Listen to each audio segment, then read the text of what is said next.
আমরা প্রতিদিন অসংখ্য চিন্তা, দুশ্চিন্তা, আকাঙ্ক্ষার মধ্যে বাস করি। মন কখনো অতীতের দিকে ছুটে যায়, কখনো ভবিষ্যতের ভয়ে কাঁপতে থাকে। আর তখনই ভগবান শ্রীকৃষ্ণ আমাদেরকে ডাক দেন বর্তমান মুহূর্তে, আমাদের অন্তরের নীরবতায়। আমরা প্রতিদিন যদি কিছুক্ষণের জন্য চোখ বন্ধ করে শুদ্ধ হৃদয়ে বলি, হে কৃষ্ণ, আমার মন চঞ্চল, আমার এই চঞ্চল মনকে আমি তোমার চরণে দিলাম, তুমি স্থির করো, তবে ধীরে ধীরে আমাদের মন শান্ত হবে, আমাদের হৃদয় নির্মল হবে, আত্মা আলোয় ভরে উঠবে। সেই জন্যই তো ভগবান শ্রীকৃষ্ণ এই পবিত্র ধর্মগ্রন্থ ভাগবত গীতায় বারবার বলেছেন, তোমরা মনকে জয় করো, হৃদয়কে শুদ্ধ করো, আর প্রেমের দ্বারা আমাকে ধারণ করো। তাহলেই তোমাদের জীবনের সমস্ত অস্থিরতার মাঝেও অন্তরে অচঞ্চল শান্তির দ্বীপ জ্বলতে থাকবে। প্রিয় দর্শক, ভাগবত গীতার এই ষষ্ঠ অধ্যায়ের নাম হল ধ্যান যোগ। এই অধ্যায়ে ভগবান শ্রীকৃষ্ণ অর্জুনকে মন নিয়ন্ত্রণ, ধ্যানের সাধনা এবং প্রকৃত যোগীর লক্ষণ সম্পর্কে গভীর শিক্ষা দিয়েছেন। তাই ভিডিওতে যাবার আগে আমার ছোট্ট একটা অনুরোধ, আপনি যদি আমার চ্যানেলে নতুন হয়ে থাকেন তবে চ্যানেলটি অবশ্যই সাবস্ক্রাইব করে সঙ্গে থাকুন, এবং ভিডিওটি ভালো লাগলে অবশ্যই লাইক করবেন, কমেন্টস করে জানাবেন এবং শেয়ার করতে ভুলবেন না। প্রিয় দর্শক, কুরুক্ষেত্রের যুদ্ধক্ষেত্রে ভগবান শ্রীকৃষ্ণ ধীরে ধীরে অর্জুনকে বহির্জগৎ থেকে অন্তর্জগতের দিকে নিয়ে যাচ্ছেন। কর্ম, জ্ঞান এবং সন্ন্যাসীর গভীর তথ্য তিনি ব্যাখ্যা করলেন। তারপর তিনি মনকে জয় করার পথ দেখালেন। কারণ মানুষের প্রকৃত যুদ্ধ বাইরের শত্রুর সাথে যতটা নয়, তার চেয়ে বেশি নিজের অন্তরের অস্থিরতা, ভয়, কামনা এবং মোহর সঙ্গে। মানুষ পৃথিবীকে জয় করার জন্য ব্যস্ত রয়েছে, কিন্তু নিজের মনকে জয় করতে পারে না। অথচ যে মনকে জয় করতে পারে সে নিজেকেই জয় করে। গীতার এই ষষ্ঠ অধ্যায় আমাদেরকে সেই বিষয়ে শিক্ষা দেয়। ভগবান শ্রীকৃষ্ণ প্রথমেই একটা বড় ভুল ধারণা আমাদের দূর করলেন। আমরা মনে করি যে অগ্নিহোত্র ত্যাগ করেছে, যে সংসার ছেড়েছে, যে সন্ন্যাস বস্ত্র ধারণ করেছে, সেই একমাত্র যোগী। কিন্তু ভগবান বললেন, প্রকৃত যোগী সে নয় যে কেবল বাহ্যিকভাবে কর্মত্যাগ করেছে। প্রকৃত যোগী একমাত্র সেই যে কর্মফলের আসক্তিকে ত্যাগ করে কর্তব্য পালন করে চলেছে। ভগবানের এই শিক্ষাটি অত্যন্ত গুরুত্বপূর্ণ। যোগ মানে পালিয়ে যাওয়া নয়, যোগ মানে সংযোগ, আত্মার সাথে পরমাত্মার সংযোগ। সংসারে থেকেও যোগী হওয়া যায় যদি অন্তর ঈশ্বরমুখী হয়। তাই ভগবান বললেন, মানুষ নিজেই নিজের বন্ধু, আবার নিজেই নিজের শত্রু। কি গভীর সত্য! বাইরের শত্রু আমাদের যতটা ক্ষতি করতে পারে, অশান্ত মন তার চেয়ে বেশি ক্ষতি করে। লোভ, রাগ, ভয়, হিংসা এগুলি আমাদের অন্তরের পরম শত্রু। যখন মন নিয়ন্ত্রিত হয়ে যায় তখন সেই মন বন্ধু হয়ে ওঠে, আর যখন মন বিক্ষিপ্ত থাকে তখন সে আমাদেরকে নিচের দিকে টেনে নিয়ে যায়। ভক্তের সাধনা তাই প্রথমে মনকে ঈশ্বরের দিকে ফেরানো। যিনি মনকে জয় করেছেন তিনি সুখ, দুঃখ, মান, অপমান, শীত, উষ্ণ সমস্ত অবস্থায় স্থির থাকেন। আমাদের জীবনের পরিস্থিতি পরিবর্তনশীল, কখনো প্রশংসা, কখনো নিন্দা, কখনো লাভ, কখনো ক্ষতি। সাধারণ মানুষ এই সবের টানাটানিতে দুলতে থাকে, কিন্তু আত্মজয়ী ব্যক্তি তার অন্তরকে অটল রাখে, কারণ তার ভিত্তি বাইরের জগতের নয়, তার আশ্রয় ঈশ্বরের মধ্যে। বড় ঝড় এলে যেমন বড় গাছ তার শিকড়ের ভরসায় দৃঢ়ভাবে দাঁড়িয়ে থাকে, তেমনি যোগী ব্যক্তিরা অন্তরে ঈশ্বরকে ধারণ করে দৃঢ় থাকে। ভগবান শ্রীকৃষ্ণ বলেছেন, মাটি হোক বা পাথর বা সোনা হোক, সব কিছুকে যে সমদৃষ্টিতে দেখতে পারে সে একমাত্র উন্নত যোগী। এই সমদৃষ্টি বাহ্যিক মূল্যবোধের ঊর্ধ্বে ওঠার একটা শিক্ষা দেয়। আমরা জীবনের দাম দিয়ে মূল্য বিচার করি, কিন্তু একজন যোগী জানেন যে সবসময় সব কিছুই হলো পরিবর্তনশীল।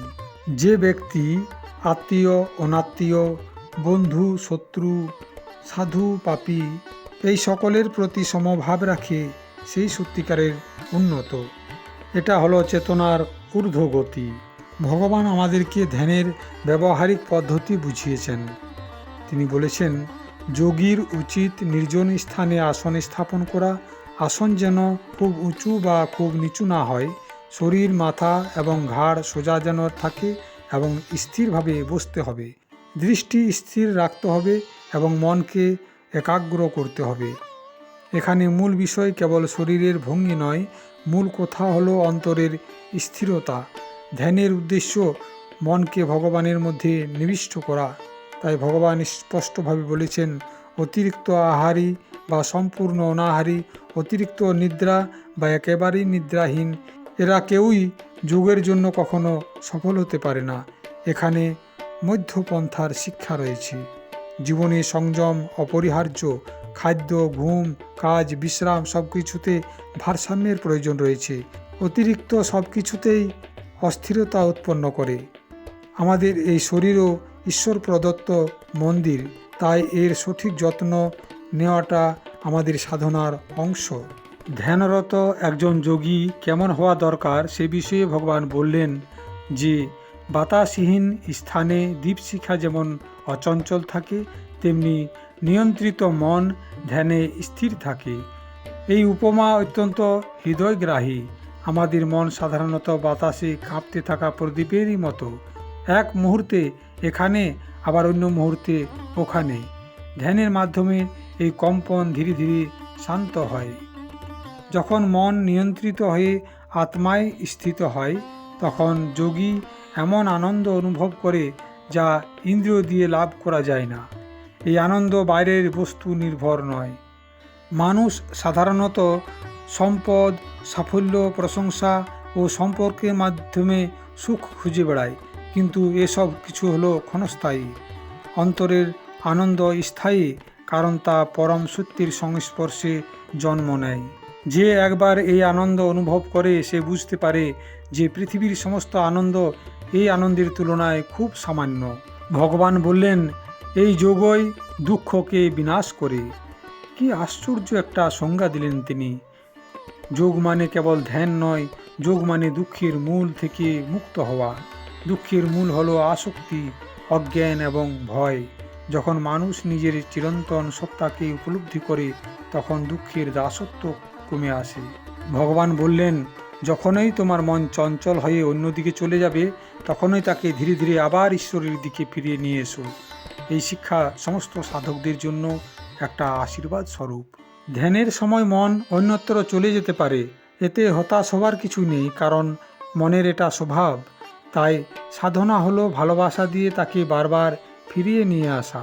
একজন মা যেমন তার দুষ্ট শিশুকে রাগ না করে বারবার কোলে টেনে নেয়, তেমনি সাধক মনকে বারবার ফিরিয়ে নিয়ে আসে।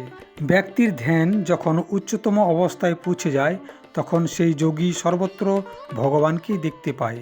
গাছপালা, প্রাণী, মানুষ, পশু, বন্ধু, শত্রু সকলের মধ্যেই তিনি ঈশ্বরের উপস্থিতি অনুভব করেন, কারণ সকলের মধ্যেই পরমাত্মার আলো রয়েছে। যে সর্বত্র ঈশ্বরকে দেখে সে কখনো একা নয়।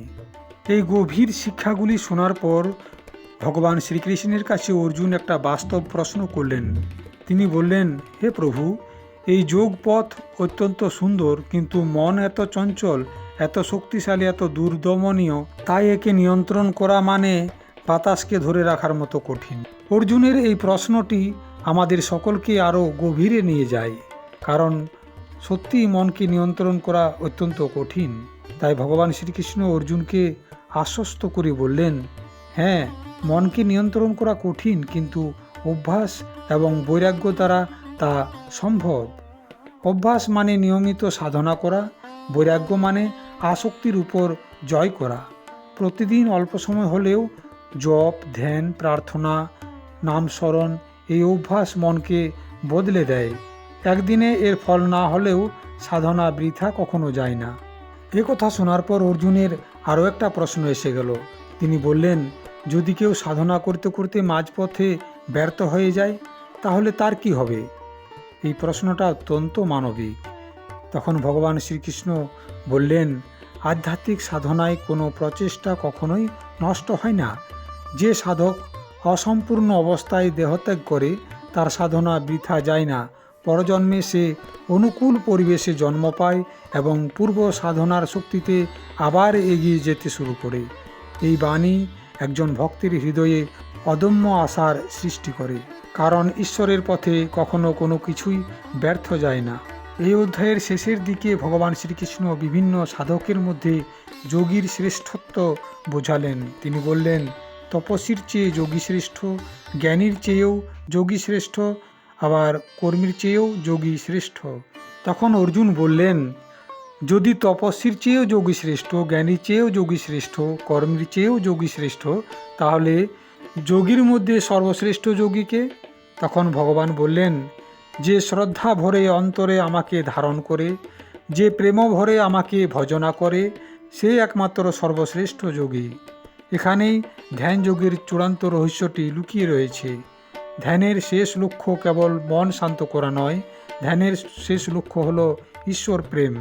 এই অধ্যায়ে ভগবান শ্রীকৃষ্ণ অত্যন্ত গুরুত্বের সাথে আমাদেরকে শেখালেন যে তোমরা মনকে জয় করো, হৃদয়কে শুদ্ধ করো, আর প্রেমের মাধ্যমে আমাকে ধারণ করো, তাহলেই তোমাদের হৃদয়ে শান্তির প্রদীপ চিরকাল জ্বলতে থাকবে। জয় শ্রীকৃষ্ণ।